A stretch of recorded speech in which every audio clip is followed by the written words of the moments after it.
waxaa imaanaynaa qaybta monetizationka. qaybta monetizationka marka imaano hadda nooguma jiro WooCommerce meel aan lacag ku qaadano, idan sideeda ha iska ahaato usoo noqon doonaa. halkan wuxuuna leeyahay ka waran haddii websitekan maadaama uu yahay marketplace meel macalimiin badan ay isugu imaanayaan maadooyin kala duwan lagu dhigi doono, ma kala qaybsan doonaa lacagta wax halkaa ka soo baxa. halkan haa dheh jeegsaar kadib qaabka loo kala qaybsan lahaa aday ku taalaa. 15% ka qaado, 25% ka qaado, 50% ka qaado, halkan ayaad ku kala qoranaysaa. macalinku wuxuu qaadan doonaa qaybta sare, adiguna waxaa qaadan doontaa qaybta hoose. waayahay ma jiraan intaan faa'iidada la kala qaybin ka hor qiimo websiteka loo jari doono taasoo maintenance fees loo yaqaano. halkan iska daa dabcan websitekaaga cidna kuma soo gudbin doonto koorso haddii direct fee aa leedahay ama qarashaad ka madax banaan faa'iidada.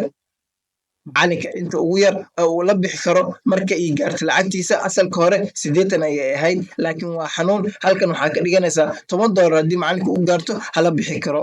halkii ayuu kula bixi doonaa macalinka? bank ayaan ugu direynaa, ejeg ayaan siinaynaa ama baybal, intaba midka awoodid waa samayn kartaa. halkan waxaan dhahaynaa markaa save changes. designna keen haddaba. design asalkeedu hore tanoo kale way xiran tahay, tanoo kalena way xiran tahay, laakiin intan kale si caadi automatic ayuu u wataa. idan marka koowaad column per row. hadda haddii aan halkan nimaano oo kale courses aan furno waa arkaysaa koorsooyinka qaabka ay isku garab yaalaan 1 2 3.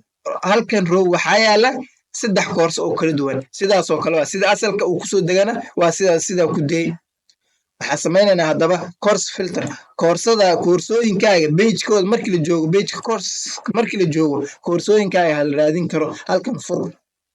haddii halkan sidan ay kugu furan tahay waxaa fududaanaysa ardayga inuu helo meeshan wax ka raadin karo, sidoo kale taybka koorsooyinka inuu raadin karo, category inuu ku raadin karo. laakiin haddii la xiro qaybtan waxaan oo dhan hawaday ka bixi doonaan, keliya koorsado qaleyla usoo hari doonta. idan marka ardayga si uu xornimo u helo koorsada u baahan yahan u raadiyo haddii koorsooyin badan ay kugu jiraan, tusaale ahaan 500 oo koorsaa meeshan kusoo gudbisay, way adagtahay in scroll lagu sameeyo mid loo raadsado. ardayga mid warabo haddaba halkan ka raadsan karaa. idan haddaba meeshan waa inay course filterka kuu furan tahay. halkii page imse koorsa kusoo bandhigi doontaa? waxaan ka dhigaynaa 12 koorso. waayahay koorsooyinka qaabkee ku raadin karnaa? intaanu shay waa ku raadin kartaa. 1 keyword search, inaad erey ahaan u raadiso oo ah inaad halkan ku qorto koorsada aad rabtid. tusaale ahaan online markaa iraahdo kadibna intaa iraahdo waa in koorso online magacaas uu ku jiro waa inuu iisoo qaban karaa. waa kan midaan soo qabtay oo kale. okay category ahaan waa in lagu raadin karaa. category ahaan maxay noqonaysaa? waa kuwan categorieska hadda websitekeena ku jira. intaanoo koorso ayaan ka diyaarinay dabcan. waayahay taag ahaan difficulty ahaan qaabkii u kala adag yihiin, qaabka qarashaadkooda iyo waxaasoo dhan waa ku dardarsan kartaa, laakiin labadaana ugu muhiimsan. waayahay course sorting, kala horumarinta koorsooyinka. halkan enabled ka dhigo.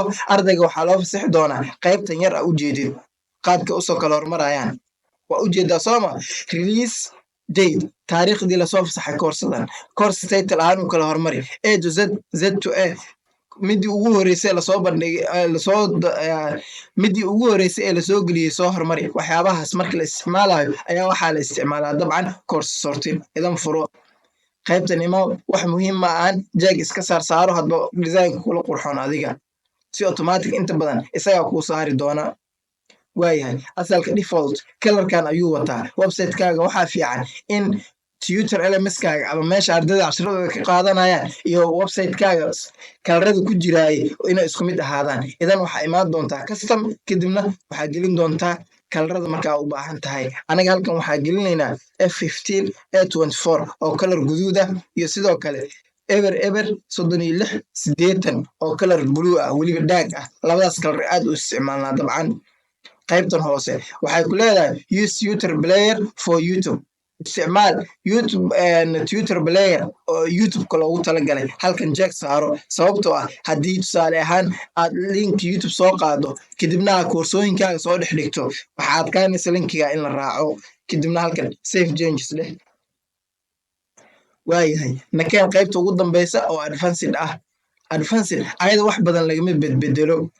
keliya halkan ayaad mar asalka hore sidan waaye tigaa saari doontaa keliya waxay noo haray course rjf page halka koorsooyinkeena isku soo ururi doonaan waaye hadda ma rabna inaan isticmaalno pagekan page inaga noo gaara oo kastama u samaysan doonaa dabcan halkan sideedaan ku daynaynaa waxyaabahan oo kalena waa caadi idan marka waxaan dhahaynaa safe changes